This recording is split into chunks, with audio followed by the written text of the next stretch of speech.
しい、欲しくないの正しい使い方。こんにちこんにちは。は。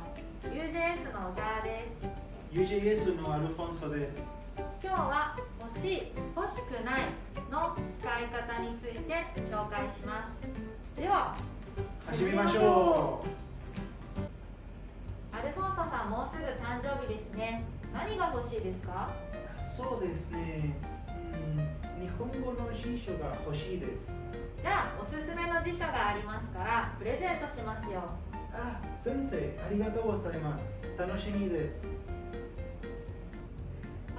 喉が渇きましたね。先生、お茶が欲しいですか？アルフォンソさん、目上の人や先生にはお茶が欲しいですかじゃなくて、お茶いかがですかの方がいいですよ。そうですか。失礼しました。先生、お茶いかがですか？ありがとうございます。いただきます。新しいスマホが売っていますね。アルフォンソさん、買いますか？いいえ、私のスマホは9年買いましたから、まだ古くないです。新しいスマホが欲しくないです。そうですか。アルフォンソさん、お菓子食べますか？いいえ、欲しくないです。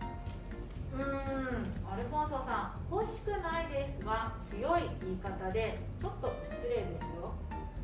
すみません。正しい言い方は何ですか？いいえ、結構ですがいいです。いいえ、結構です。欲しい、欲しくないは目上の人に使うと失礼になることがあります。